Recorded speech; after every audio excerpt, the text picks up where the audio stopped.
여러분 반갑습니다. 창의독서와 자기계발 독서 강의 14주차 이어가도록 하겠습니다. 이번 시간은 고전 읽기를 통해서 우리는 나와 세상을 또 어떻게 바꿔갈지 생각하는 시간을 만들도록 하겠습니다. 열린 눈으로 생각에 무지개를 펼쳐라. 저자 김슬옹입니다. 자, 우리 강의 진행하기 전에 고전 냄새가 물씬 풍기는 시 한 수 감상하고 지나갈까요? 발화춤 보신 적 있나요? 이 양쪽에 사진에 보이죠? 양손에 들고 마치 징소리 비슷한 소리가 나오는 그런 전통 악기인데요. 자, 한번 제가 낭송해 보겠습니다. 발화춤 신석초. 언제나 내 더럽히지 않을 티 없는 꽃잎으로 사로 여러 했건만 내 가슴에 그윽한 수풀 속에 솟아오른 구슬픈 샘물을 어이할까나. 청산 깊은 절에 우러 끊긴 종소리 남아 이슷하여이다. 경경이 밝은 달은 빈절을 덧없이 비초이고 디아느스한 꽃가지에 잠 못 이룬 두견조차 저리 슬피 우는다. 아 허이하리 내 홀로 다만 해홀로 지닐 출곤 무상한 열반을 나는 꿈꾸었노라. 그러나 나도 모르는 어지러운 티끌이 내 맘에 맑은 거울을 흐리노라. 몸은 서로라 허물 많은 사바의 몸이여 현세의 어지러운 본내가 짐승처럼 내 몸을 물고 오 형체의 아리따움과 내 보석 숲을 속에 비밀한 뱀이 꾸머리는 형역의 끝없는 갈림길이여. 구름으로 잔잔히 흐르는 시냇물 소리 지는 꽃잎도 띄워 둥둥 떠내려 가겄다. 부서지는 추억의 겨울이여 너울너울 흘러서 창해에 미치기 전에야 끊일 줄이 있으리. 저절로 흘러가는 널조차 부러워라. 자, 해설은 생각하겠습니까? 여러분 고전은 무엇이라고 생각하나요? 어떤 책이 고전이고 고전은 또 꼭 읽어야 되는 것인지 한번 생각해 보도록 하죠. 자, 그래서 우리 고전을 좀 제대로 좀 알아야겠고요. 또 우리가 읽은 고전들을 또 되돌아봤으면 좋겠고요. 또 고전책을 고전답게 어떻게 읽으면 좋을지, 또 우리는 생활 속에서 고전 독서를 어떻게 실천하면 좋을지 생각을 해봤으면 좋겠습니다. 그렇다면 도대체 고전은 무엇일까요? 글쎄요, 한 100년 지난 책이 고전인가요? 뭐, 시간, 공간, 이런 여러 측면을 생각해 볼 수 있을 것 같고요. 또 고전은 꼭 읽어야 된다는, 읽으면 좋다는 건 누구나 공감을 하는 거죠. 그걸 뭐 의심하거나, 뭐 거기에 대해 이직할 필요는 없습니다. 다만 꼭 읽어야 되는가 이렇게 또 질문 던지면 답은 달라질 수 있습니다. 자, 그러면 또 읽어야 한다면 또 어떤 고전책을 어떻게 읽어야 될지, 이런 생각을 해보자는 것이죠. 자, 고전의 개념은 대단히 다층적입니다. 그래서 뭐 이렇게 시기, 의미, 지역성, 역동성 차원에서 생각해 볼 수 있겠는데요.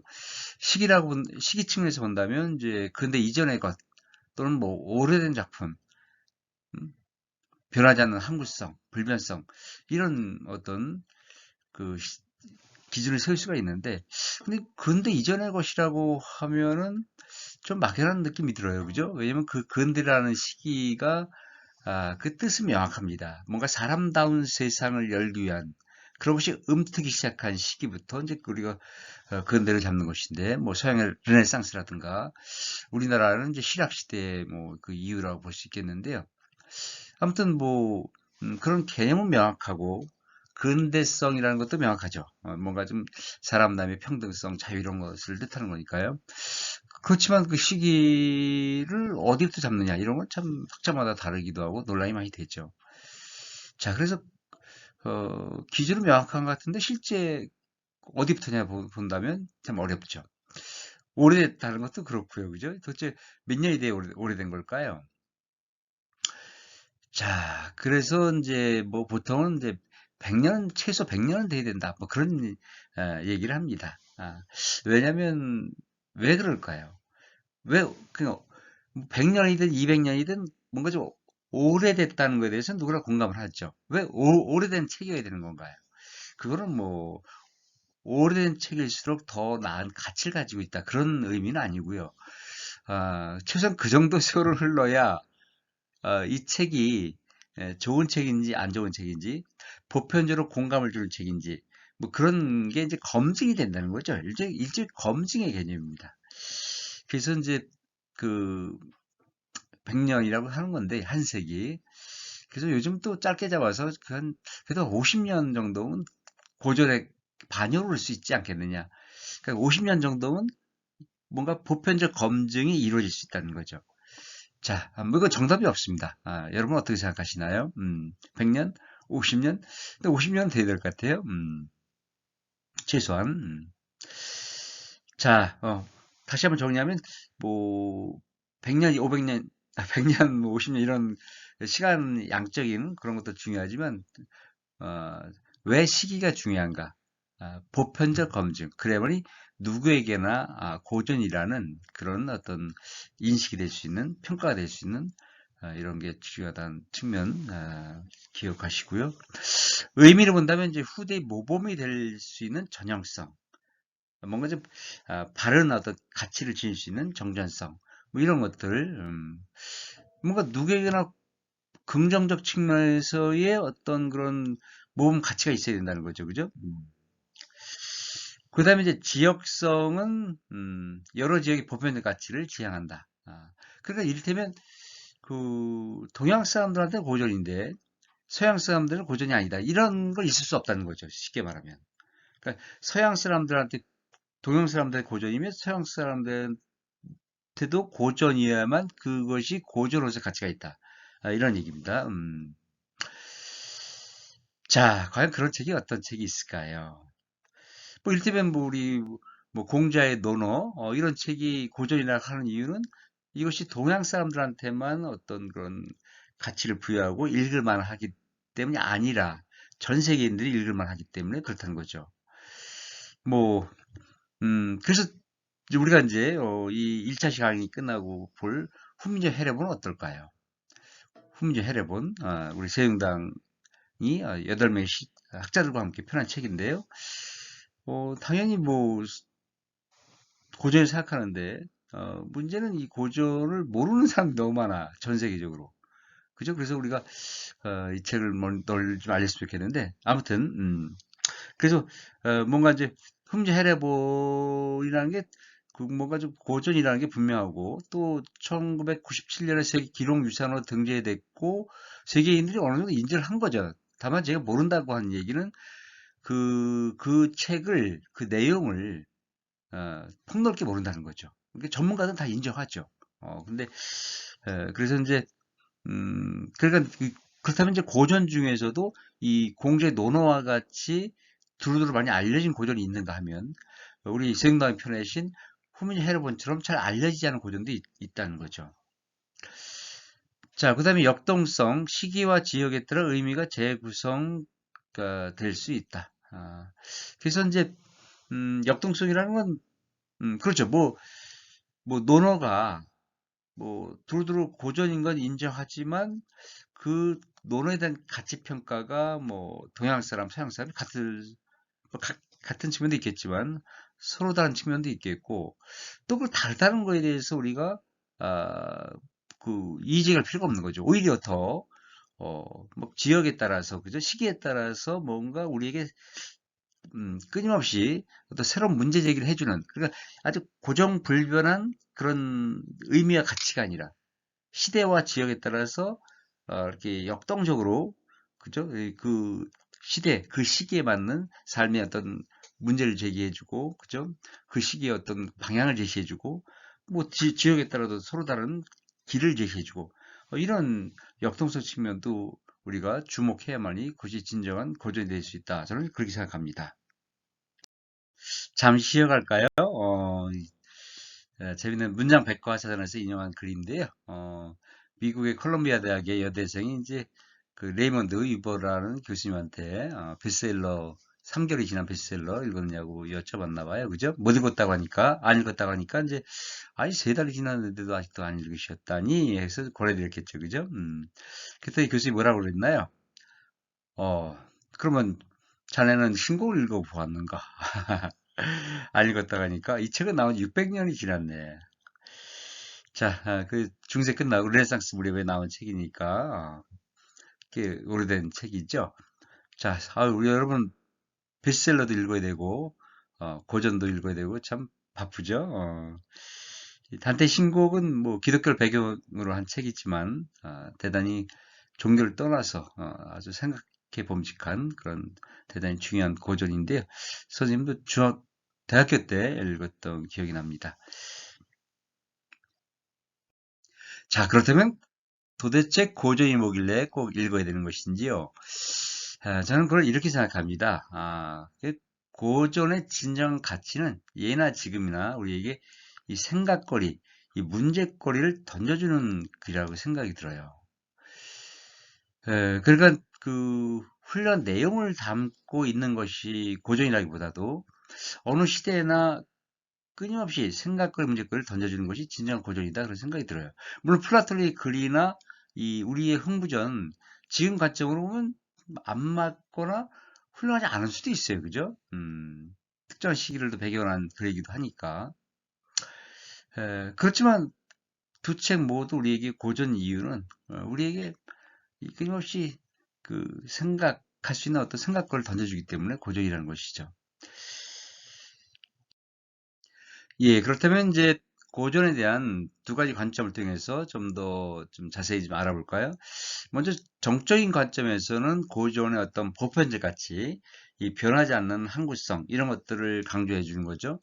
이를테면 이제 셰익스피어의 햄릿의 경우 덴마크 왕조의 특수한 어떤 시대적 배경으로 그린 책이죠, 그죠? 그렇지만 그 햄릿이라는 인물형, 그러니까 이 죽느냐 사냐로 상징되는 그 우유부단형 인물의 전형으로 우리가 이제 얘기를 하는데 그 우유부단형 그 인물의 유형은 사실 뭐 어느 시기에나 어느 곳에나 다 있지 않습니까? 뭐 저도 그런 거 좀 그런 측면도 있고 그래서 그 우유부단형 인물이 살아가면서 겪는 어떤 삶의 문제들, 그죠? 고민들 또 우유부단형 인물이 있으면 그 반대쪽 인물도 있는 거니까 그 뭐 어떤 인물이든지 뭐 그런 인물이 아, 내가 이 우유부단한 인물이 아니더라도 그런 인물들과 더불어 살아가야 되는 것이죠.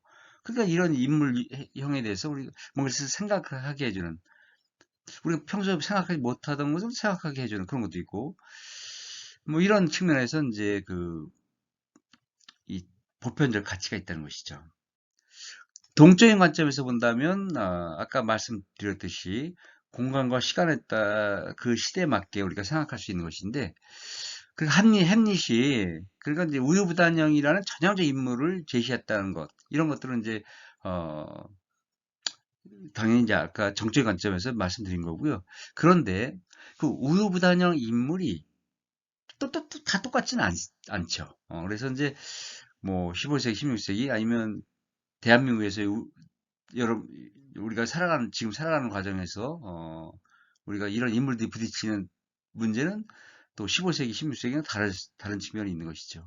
그래서 이제 그 햄릿이 보여주는 그 어떤 문제 해결 방법을 그대로 지금 적용하자 이런 측면도 있겠지만 햄릿이 보여주는 그런 인물형이 보여주는 그런 문제 해결 방식 이런 것들을 참고로 해서 어, 지금 여기에 또 나와 우리 이런 측면에서 이게 응용하고 또 활용하고 이런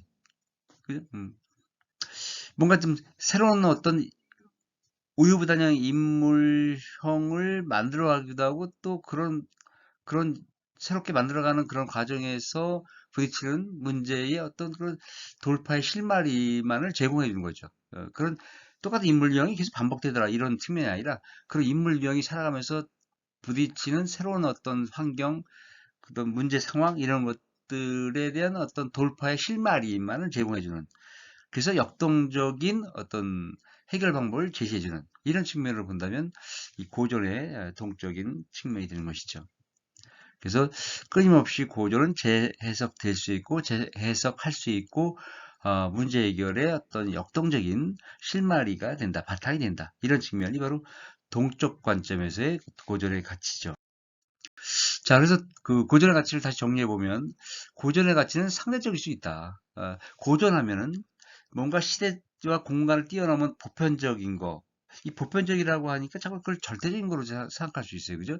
보편적이라는 것은 어, 보편적일수록 절대적일 수는 있어요. 그러나 보편성이 꼭 절대적이진 않습니다. 그 보편적이라는 건 시간과 공간에 따라서 두루두루 적용될 수 있는 것인데 시간과 공간이 바뀌어가면서 어, 뭐 꼭 그렇지 않은 또는 이게 새롭게 적용될 수 있는 거니까요.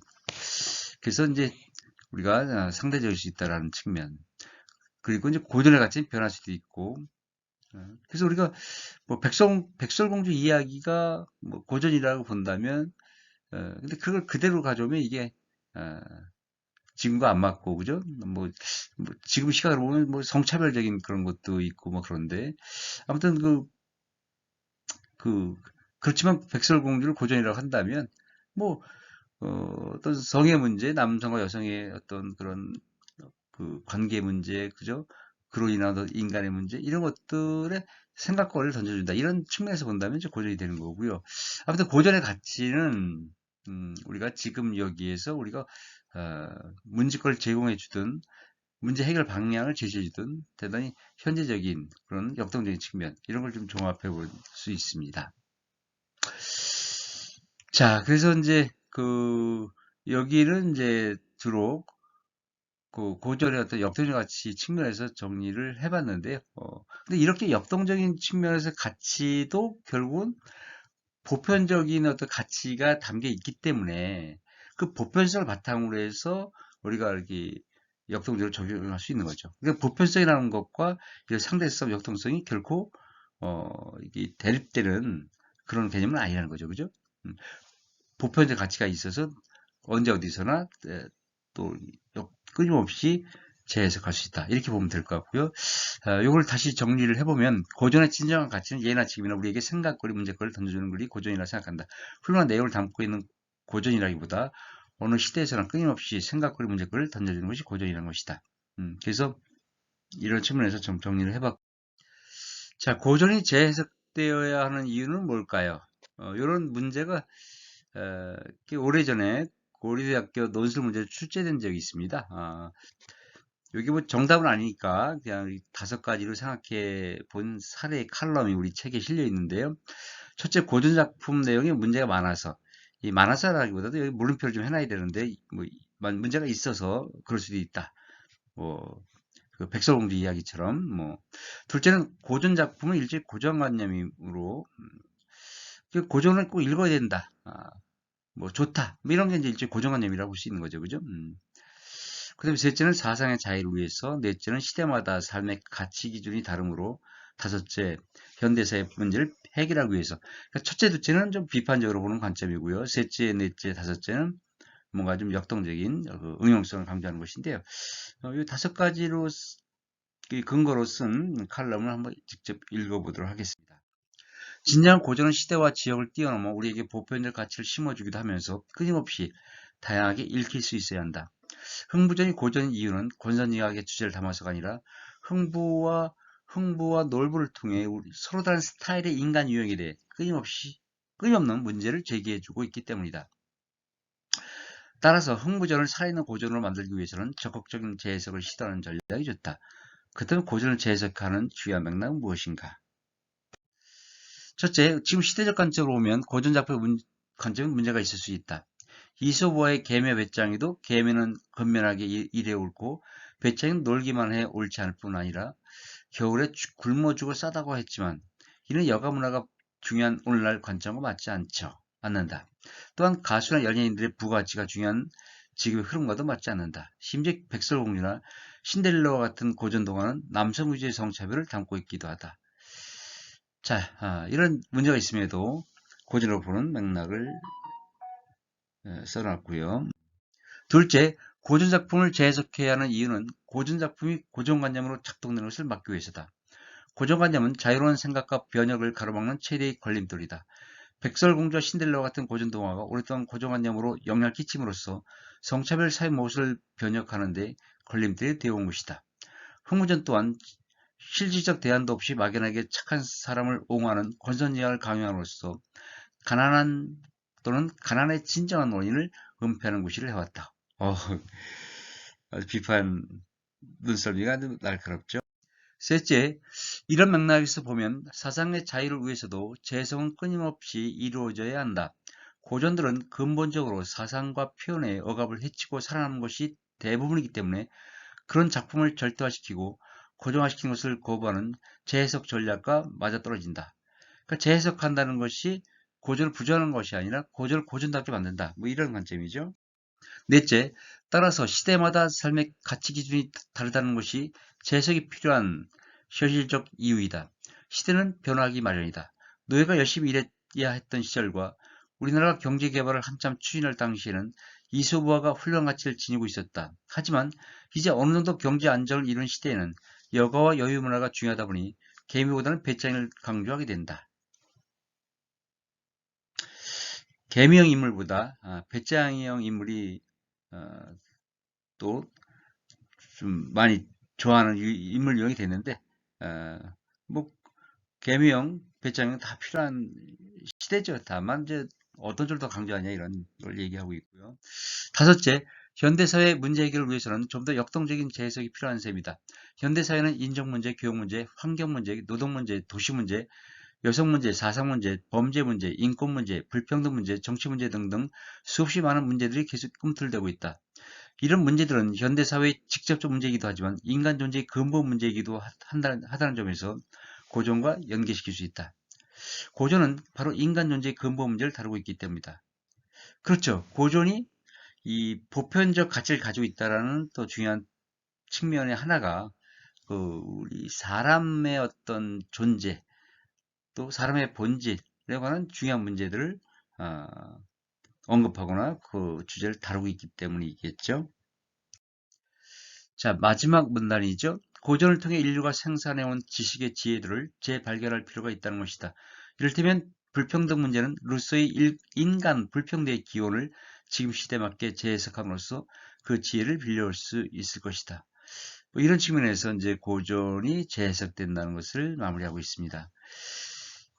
자, 여러분 이 5가지 근거가 서로 이제 연결돼 있죠. 자, 여러분 어떻게 생각하시나요?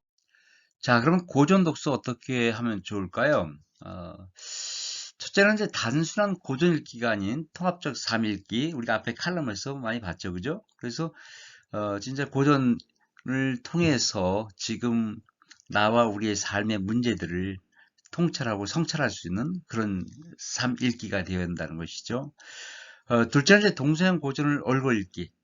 그래서 비슷한 주제의 어떤 동서양의 그런 고전들을 같이 읽는 것인데 그 예는 좀 이따 다시 제시하겠습니다. 자, 그러면서 시대를 초월한 시대횡단. 뭐 지금 우리의 삶과 그 문제 적용한다면 그 자체가 시대횡단을 통해서 읽게 되는 것이고요. 자, 그래서 우리는 이제 고전 읽기와 통합 읽기 결합을 해야 되는데 여러 가지 전략을 한번 제시해 볼까요? 이를테면 첫째는 이 동양의 고전과 서양의 고전을 다루되 유사하거나 대조적인 철학자나 저서를 비교하면서 퓨전식으로 얼글기라고 해놨습니다.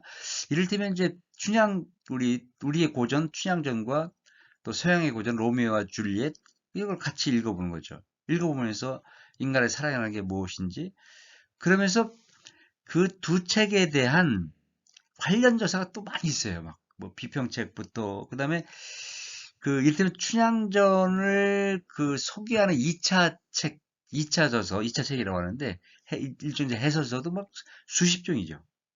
뭐 관련 논문도 있고. 그래서 이런 2차 저서들과 그 원 고전을 그러니까 우리가 춘향전에 대한 뭐 AB라는 그런 그 2차 저서가 있습니다. 소개한 책. AB의 관점이 달라요. 그러니까 이 AB를 읽고 춘향전 원전을 읽으면서 이걸 같이 통합해서 읽는 것이죠. 그러면서 로미오 줄리엣도 그렇게 해서 읽으면 이게 이제 이런 식의 읽기가 됩니다. 둘째는 창의적이고 통합적 성격의 책을 만들어 출판한다. 아예 책을 써보는 건 어떨까요? 이를테면 이제 그 도덕적 이상주의 사회를 꿈꾼 공자의 플라톤, 그 다음에 순자가 쓴 순자란 책과 아담 스미스, 이런 걸 막 같이 읽고 비교해서, 또 제3의 책을 내는 겁니다. 그죠? 그래서, 우리가 이제 이번 학기에 기말 보고서가 뭐죠? 바로 두 개의 책을 5가지 관점 또는 5가지 기준을 세워서 비교를 해보자. 뭐 이게 과제니까 5가지를 한 거고, 사실은 뭐 여러분들이 개인적으로 할 때는 뭐 10가지, 100가지, 뭐 아니면 한 가지만 세워서 그걸 깊게 들어갈 수도 있어요. 그렇게 하면 두 책보다 더 나은 책이 나오는 거 아닌가요? 열심히 비교했고, 그죠? 비교한 만큼 또 제3 플러스 알파 생각, 그 다음에 평가가 나오는 것이고, 그 자체가 이제, 자기만의 생각이 되는 것이고, 또 그걸 잘 풀어서 내면 책이 되는 것이죠. 그래서, 자, 여러분들도 이제 우리가 이제는 옛날에 뭐 유명한 사람, 지식인들만 책을 냈지만, 이제는 누구나 책을 내는 세상이 되었고, 그래야만 돼요. 그래야만 또 지식과 정보를 나누는 그런 아름다운 평등사회가 이루어지는 거 아니겠습니까? 그래서 이참에 여러분들이 선생님 강의 계기로 책의 저자가 됐으면 좋겠어요. 그래서 뭐 한 학기 시간 짧으니까 두 책만 비교한 것이고 이걸 이제 이번 학기 끝나고 그걸 발전시켜 가지고 관련된 책 논문 다 이제 모아서 거기 가는 책을 냈으면 좋겠습니다. 자, 세 번째, 사고횡단, 지식의 횡단, 시대횡단을 통한 맥락적 읽기. 그래서 이렇게 막 시대를 동양, 서양, 고전, 그죠? 얽고 2차 저서 이렇게 같이 묶고 그러면 당연히 이제 시대, 공간 또 다양한 사람들의 어떤 머리를 횡단하는 그런 맥락적 읽기가 됩니다. 왜 이 사람은 이렇게 평가했지? 그죠? 왜 이 시대에 이런 고전이 나온 거야? 이런 고전을 왜 지금 우리는 왜 읽어야 되는 것이지? 뭐 이런 식으로 하다 보면 그게 맥락적 읽게 됩니다. 자, 그래서 이제 그 맥락적 읽기에 좋은 동서양 고전 얼글 읽기에 좋은 예를 한번 추려봤어요. 이를테면 순자가 쓴 순자, 리바이어던 국부론, 인간의 어떤 그 욕망, 그죠? 본능 이런 것들을 중심으로 엮어줄 수 있는 그런 책입니다. 또 여행기에 관한 명저, 박지원의 열알기, 레비 스트로스의 슬픈 열대, 기해문이랑 공통점이 있죠. 그 다음에 공자의 논어, 플라톤의 국가, 두 책 모두 제자가 스승의 얘기, 플라톤, 소크라테스, 또 공자 제자들이 공자의 생각을 얼굴은 책이고 다양한 생각들이 토론 방식이 나오기도 합니다. 그 다음에 맹자란 책과 마키아벨리 군주론, 임금, 지도자는 어떠해야 된다. 또는 니코마스 율리아 아리스토텔레스, 그지? 같이 연결시킬 수 있고요. 그 다음에 노장 사상에 관련 책들과 제레미 리프킨의 엔트로피 이런 거, 사회개혁론, 사회와 개인, 자연 이런 관계에 관한 거, 또 주역과 동양의 주역이란 주역이란 책은 이제 원래 역병이라는 고전이 있는 겁니다. 그건 뭐 누가 지은지는 모르는 책이지만 그거를 공자가 다시 재해석해서 주나라 때 펴낸 그래서 주역이라고 하는데 아무튼 이, 이 우주와 자연의 어떤 본질 이런 문제 다루고 있는데 하이젠베르크의 부분과 전체 뭐 주역 참고로 썼다는 얘기도 있고요. 아무튼 같이 연결시켜 보면 좋겠고요. 그다음 역사에 관한 책 뭐가 있습니까? 뭐 사마천의 사기도 있고요. 어, 또 이에치카의 역사란 무엇인가도 있고 저는 사마천의 사기란 책 대단히 두 책 다 좋아하지만 좋아하는데 일단 뭐 사마천이 제 궁영이라는 진짜 극한의 형벌을 받고 나서 참 살아남을 수가 없는 거죠. 그 지옥감 때문에. 근데 그걸 이기고 정말 저희 역경을 이기고 낸 책이라서 더 막 감동으로 다가오는 것 같아요. 그죠? 절하의 의복이 됐죠. 이에치카의 역사란 무엇인가도 역사란 과거, 현재, 대화다. 대단히 역동적이고, 바로 이런 관점이 바로 좀 전에 고를 재해석하는 관점과 맞아 떨어지죠. 그죠? 지금 우리가 그 역사를 어떻게 바라보는가? 지금 우리에게 역사는 무엇인가라는 그 끊임없는 물음 속에서 역사를 역동적으로 만드는 그런 것들. 그 다음에 경제에 관한 정약용의 경제우표, 아담 스미스의 국부론. 같이 또 얼굴 읽을만 하고요. 자, 이렇게 이제 8가지 예를 들었는데요. 자, 여러분이 생각하는 인류 최고의 고전은 무엇일까요? 당연히 선생님은 훈민정음 학자로서 훈민정 헤르본이라고 생각을 해요. 그리고 훈민정음이 또 누구나 책을 읽을 수 있게 만들었잖아요. 그래서 이제 좋아하는데, 그래서 2차 시 수업에서는 훈민정 헤르본을 보도록 하겠습니다. 자, 고전이란 무엇이고 또 고전은 왜 재해석되어야 되는지 그런 역동적 관점으로 중심으로 해서 살펴봤습니다. 자, 여러분이 그동안 읽은 고전은 어떤 책이 있는지요? 그거를 지금 오늘 강의 끝나고 다시 생각해보면 어떤 평가를 내릴 수 있을지, 또 앞으로 여러분이 읽고 싶은 고전은 어떤 책이 있는지 궁금합니다.